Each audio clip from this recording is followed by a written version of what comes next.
Thank you for staying with us. Now, the state of Nigeria's electricity sector amid policy issues underscores the urgent need for comprehensive reforms and stakeholders' collaboration to address the sector's challenges and unlock its full potential.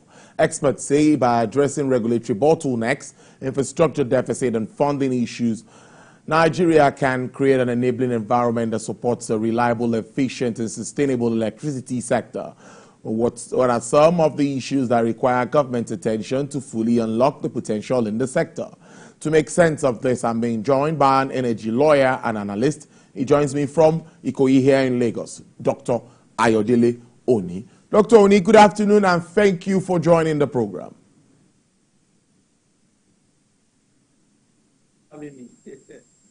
Yes, well, first it was system breakdowns that we used to have, which almost became a recurrent decimal at a particular time. But now the challenge is that the supply seems to be low. In your understanding, let me ask that way, what do you think is responsible for this? We see the minister moving from meetings with Gencos, moving to speak to Discos, and all of that, and everybody trading blame, saying, no, it's a liquidity issue, no, it's infrastructure issue. Please, take us through this. What is happening with regards to our power sector at this time? Okay, at the moment, it's gas. I mean, one key challenge is gas. And it's quite historical, too. When you had NEPA, which people called Never Expect Power at all, it was a behemoth and was powerful, was government-owned, will take gas without paying for it. And gas pricing was sub cost of production. So you were just like producing candles for a naira and you are forced to sell it for 50 kobo. That's a challenge that was faced at that time. You know, so people, no one wanted to invest new infrastructure in gas. No one wanted to generally invest in gas. So that's the effect we're seeing now. And there were huge debts owned from Never Expect Power at all, NEPA to PHCN, and then to privatization. At that time, you already had several hundreds of millions of dollars, and if not billions, owed to gas producers. So at some point, if a producer continues to give goods on credit and that buyer doesn't pay, at some point they will short supply and stop producing, totally go out of business if that's a single buyer, right? So that's what's happened. So it's a historical challenge that is now we are now trying to resolve, and we've been on it for a while. Also because for infrastructure projects or infrastructural projects, it takes a while, you know, from beginning to reaching financial close to then doing your construction. It takes a while. So we can't resolve it immediately. We will continue to take steps, you know, to improve the situation, but I'm not sure there's a magic wand. So that's currently what we face. There have been issues with distribution, and also I wouldn't say there's so much with generation once gas can be resolved. Then the transmission network too. For a long time, between 1987 and about 2014, there was no single grid enhancement project. There were projects to improve the quality and the volume of electricity that the grid could will. So imagine that we had 60, 70 million people in the 80s, now about 200 million plus. And between then and 2014, nothing was done to the grid. So if you could do 4,000 then, it remained at 4,000. It even got worse because there were no projects to maintain it adequately.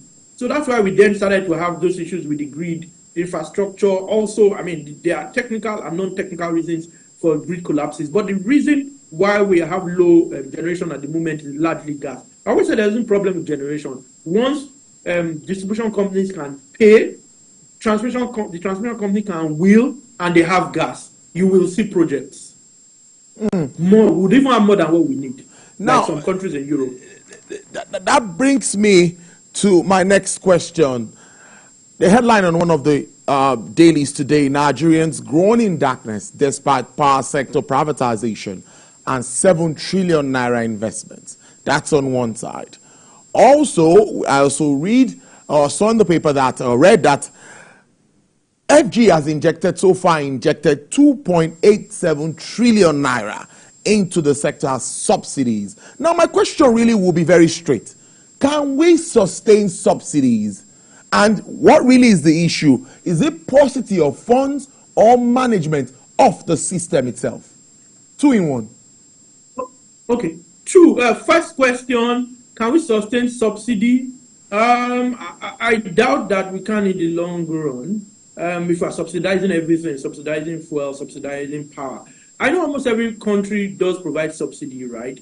Depending on where and at what point. Is it one for production? Is it for farmers? Almost every country, particularly where you are in dire straits and you have economic challenges, you will want to provide subsidies. I understand that in the UK there have been subsidies for energy.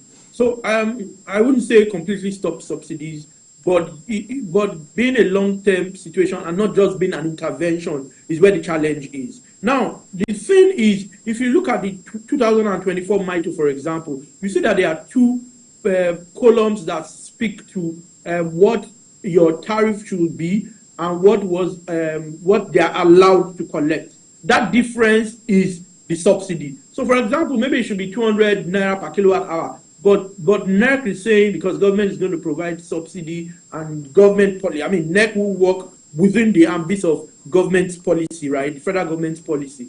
Maybe 60 naira you then pay, or 70 or 80 naira. That difference is the subsidy being paid by the federal government. Whether it's sustainable at that level where it's 50, 60, 40% is questionable, because also the country is broke to an extent.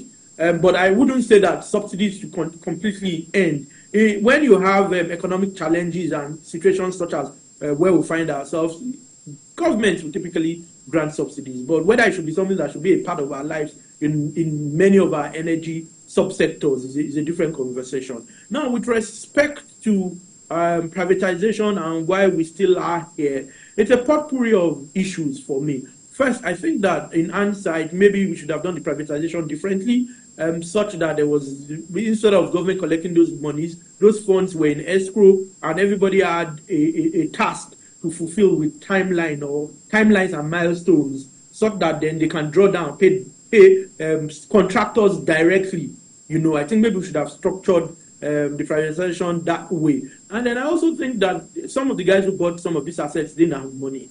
They borrowed even what should have been their own equity. So if you are borrowing what should have been your own equity, then you don't have money to upgrade that infrastructure, particularly when, and you can't blame them to an extent. Government does have a fault. And when I say government, I don't mean this current administration, because there were promises that were made in terms of improving the grid and all of those things that were in reality not done.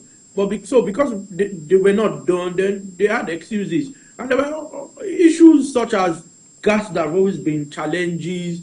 For some of them, they didn't have enough money to improve the infrastructure. And the baseline issues too. Many of them were told they couldn't conduct due diligence in some cases because of labor issues. I remember getting quite heavily involved in the privatization, and we're going to do one of the due diligence exercises for 2 or 3 of the plants. And we had to lie.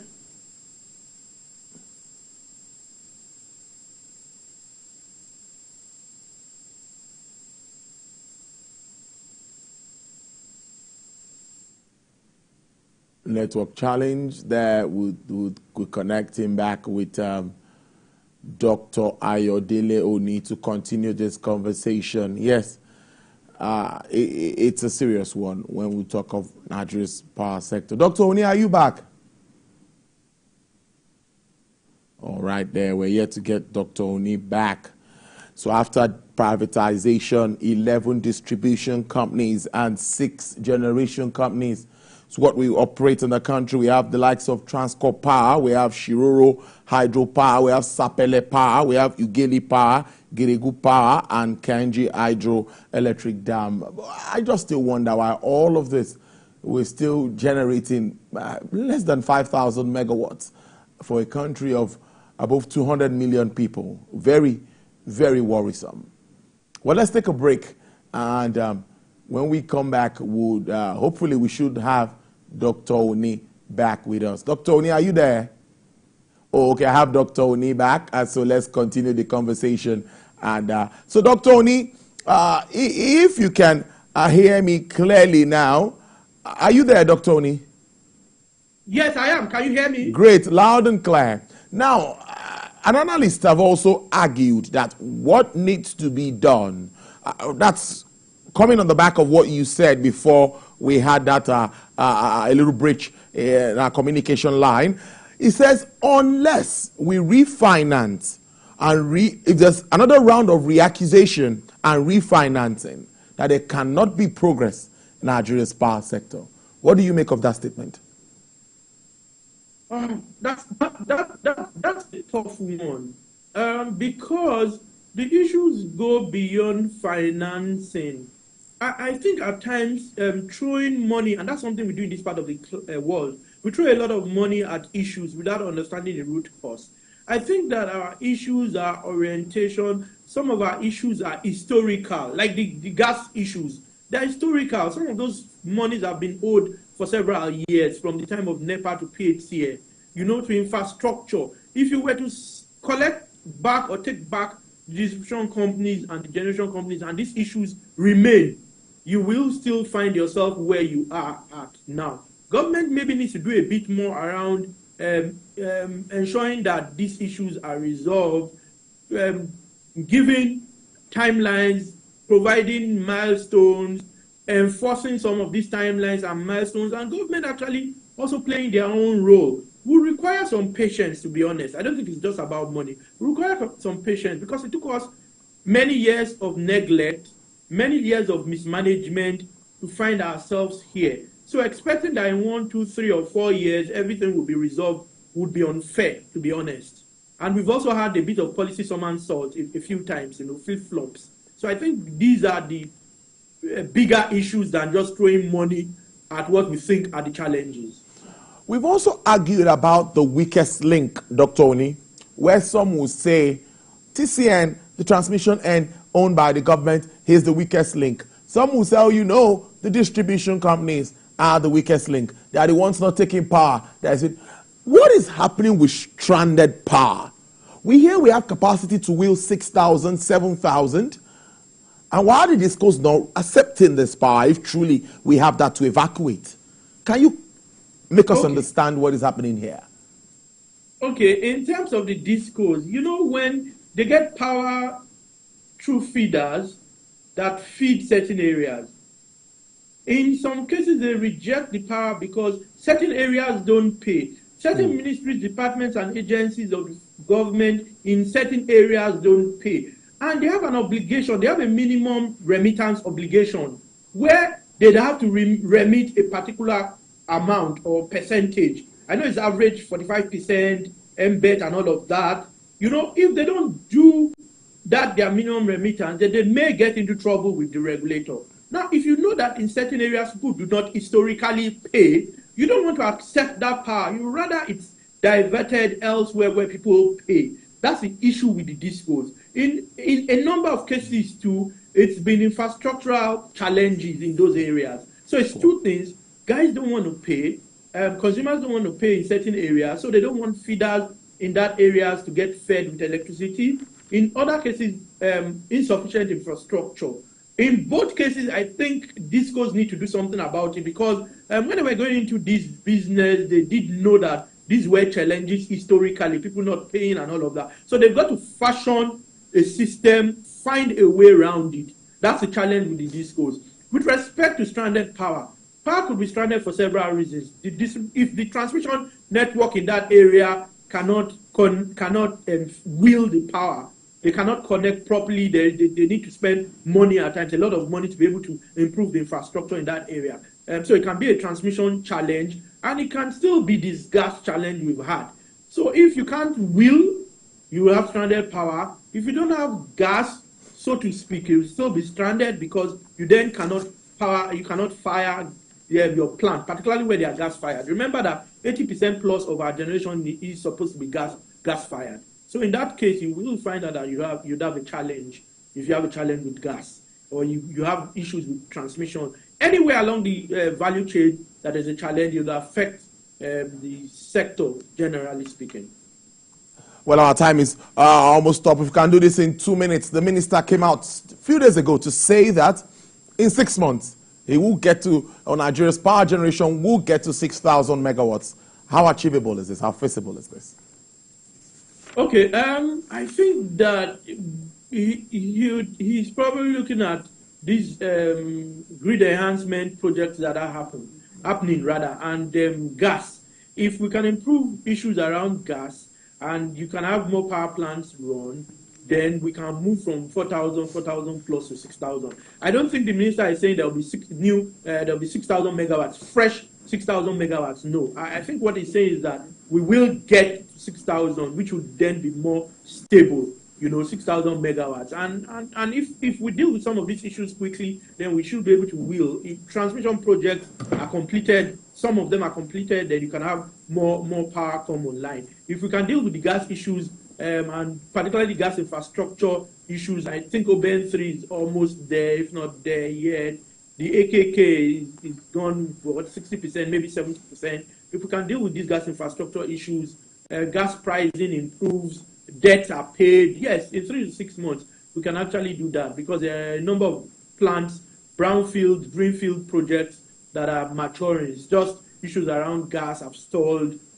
Some of them working. Like you might have heard about the emergency power, Maiduguri emergency power. It's been available, but it's not come on stream because of some of these issues. So if we have some of that power, 2,000 plus is what's stranded, I think. If we have that on stream, then we have 6,000, like the minister said. That's my view. All right, there. Well, it's a good way to live it. I hope that happens in 6 months. We are counting. At least let's move away from 4,000.